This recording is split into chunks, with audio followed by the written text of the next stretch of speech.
Somebody wrote to me a question, I don't know who it is. He says, so please answer this question or address this question. When the horse-drawn coach was replaced by an automobile, at least instead of job A, there's a job B available. But in a world which is changing with such extraordinary rapidity, we don't know what are the jobs available. It's not that we have to acquire skills and therefore it's painful. It's that we don't even know what the heck we're going to do 20, 30, 50 years hence in this world. I fully understand and respect that. So, given that, what I suggest is we'll make it an interactive session. Okay? Before that, a word of apology. I thought it was only about 9-10 kilometers from where I started, and I thought 45 minutes was a decent budget. It took a little longer, and also it took 5 minutes for me to figure out in which of these two buildings and where and so on and so forth. But one question to you before you start off your questions. I would have thought in a company like this, there would be at least an equal proportion of women. What's happening? We have only male employees, or I see the men hugely outnumber women here. Quite a lot of people work. For my age, boys outnumber girls. Why? So quite a lot of people work in the night shift as well. So Okay. we don't. I mean, Don't tell me you're putting all the girls in. no, night no, shift. but just that the overall representation about 26%. That's still not very great. Yeah, Because honestly, it's a known you guys may get upset. Whenever I go to universities and colleges, the girls are doing immeasurably better than boys. It's the female gender's revenge on the males who are arrogant, obnoxious, and generally useless. So I think the number must be 50% or more people like us, right? Okay, should.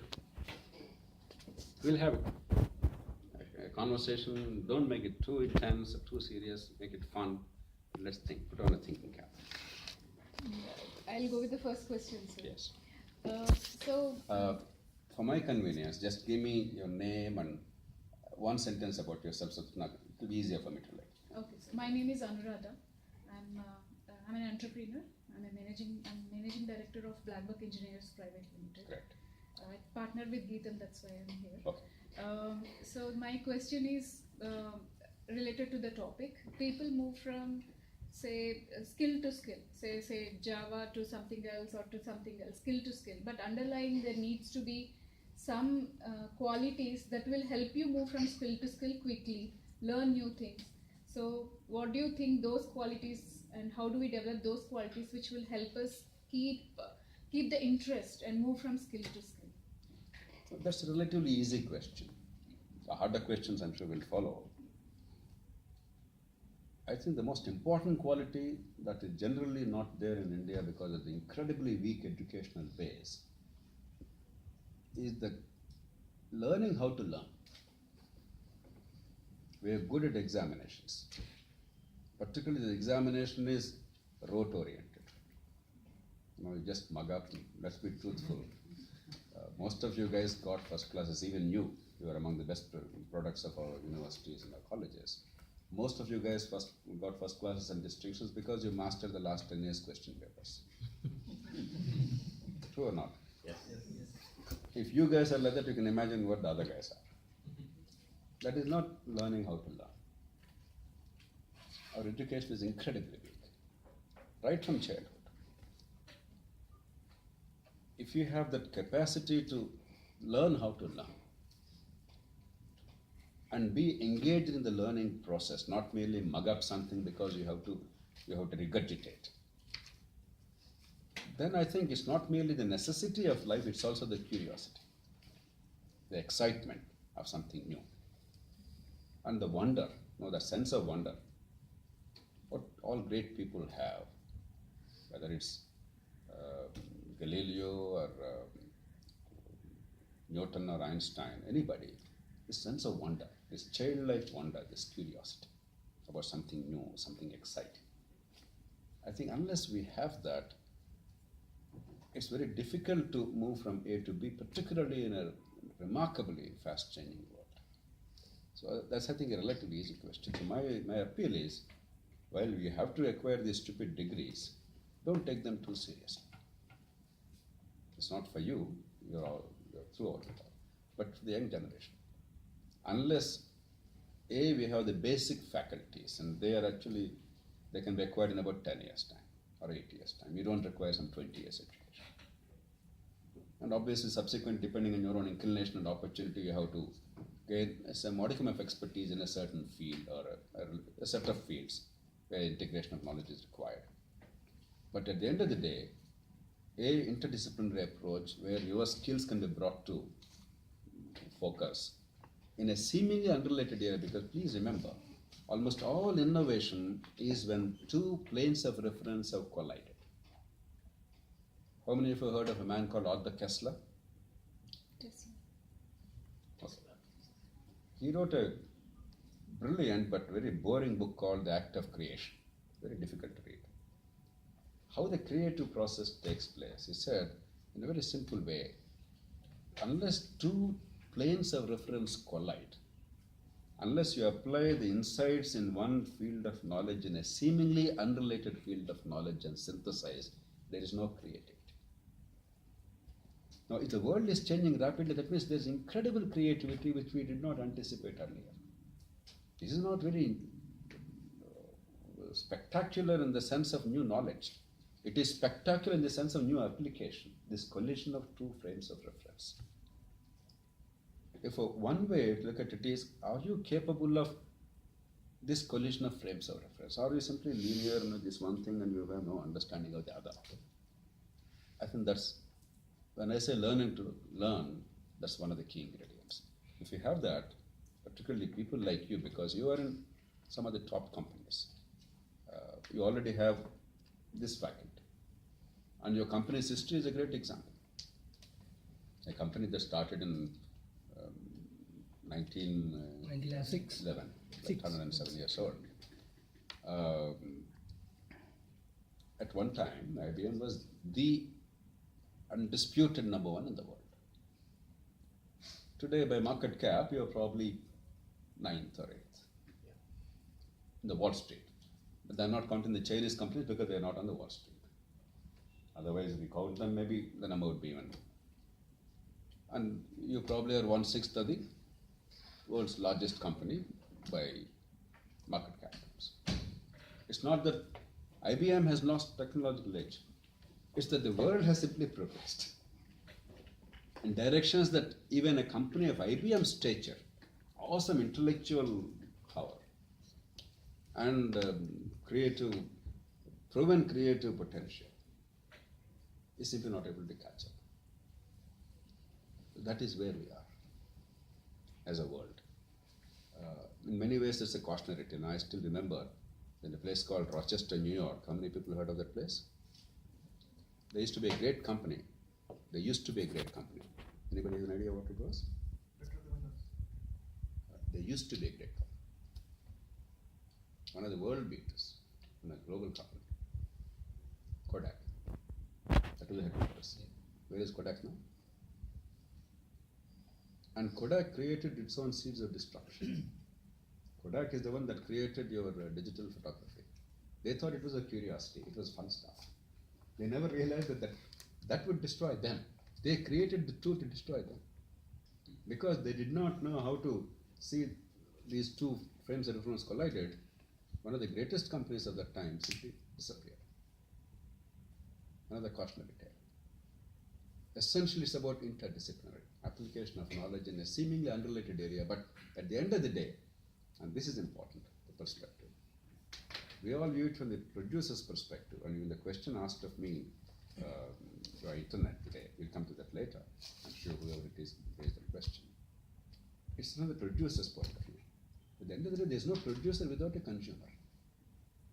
In other words, without a need that you and I feel as human beings, none of the production process has any meaning on its own. At the end of the day, we forget the consumer and the way the consumer responds or needs or relates to it. I think whatever we do, after a point, loses its edge. For banking client of IBM, my question to you, sir, while we see a lot of innovation or change happening in the upstream of society, the downstream seems to be lacking in picking it up. saying, my question is on the mainstream, not one or two bright spots of the society. The mainstream. What I mean by that, the technological innovations in sectors which are consumed by the urban sector, urban population. There's too much of flux in that, but in the downstream, when I go to a rural area, I don't see that happening.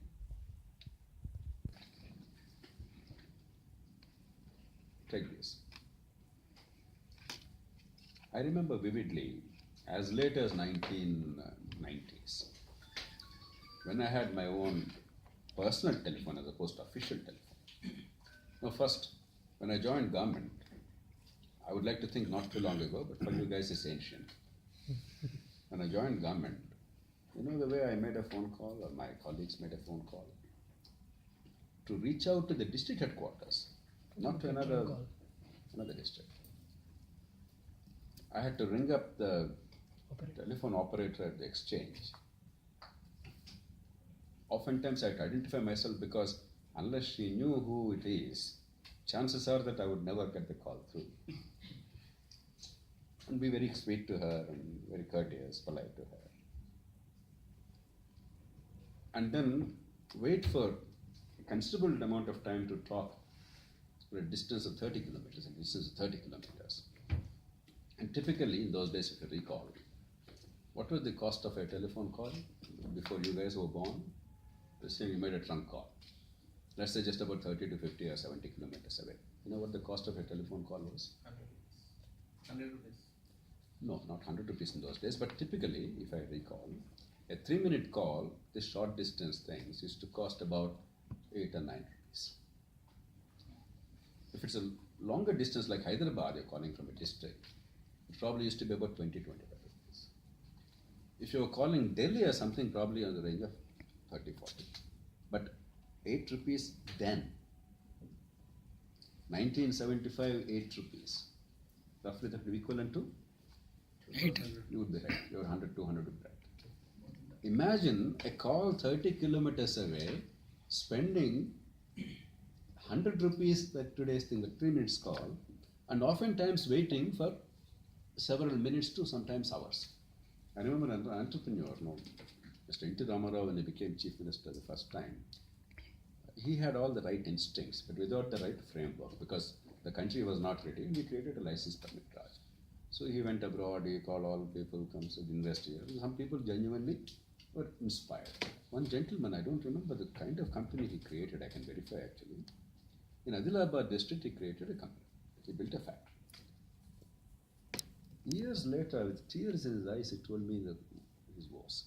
Sir, my head office is in Hyderabad. There is no telephone. There is no way of reaching. Each communication I had to send somebody all the way.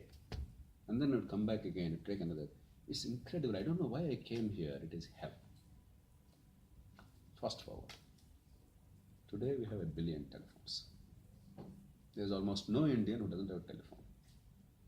The first time I saw a mobile telephone was sometime in 1995, I think, in the UK.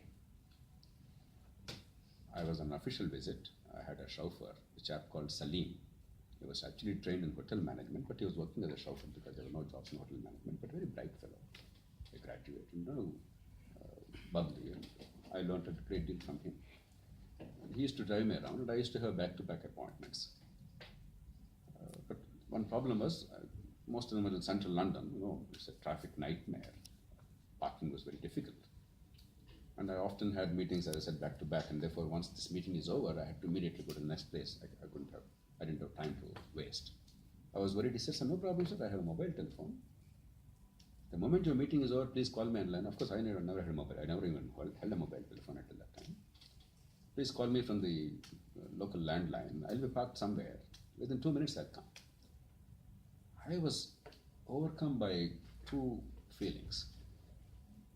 A sense of wonder and admiration. That the society made it so convenient for me as a commuter, for the chauffeur, as a service provider, for everybody. B, The other sense I had was the sense of jealousy, envy. I mean, look at these societies, how a chauffeur has a mobile phone and the customer can use that. And how in our country, to make a phone call was so incredibly difficult. So, I never imagined that within about 7-8 years' time from that day, maybe even a shorter period, our chauffeurs, our headload workers, our domestic help, practically everybody in our country would have a mobile phone. The moment this is over, what would I do? I'll call my driver and say, Bujbabu, I'm coming down, be ready. This is something unthinkable 20 years ago. So I don't agree that people in the lower strata of economy or society are not embracing technology. If technology is user-friendly. Sorry to interrupt you, please. But they could not implement the same things what they are doing in their profession. Means if someone is doing agriculture, they could not impart this knowledge into their fields. So, That was his question. whose fault that fault? Or is it we who pretend to care for them that did not make it accessible? Today, Shepherd also maintaining the mobile and he also Twitter and Facebook. And Agreed. The point is, if one tool is adopted quickly, if other tools are not adopted quickly, there is a challenge. Whose challenge is that? I think makers' challenge, because we have to make it easy, not even affordability. It is how to make it easy for It's a users. maker's challenge, it's an educational challenge. We will not do I completely disagree with it.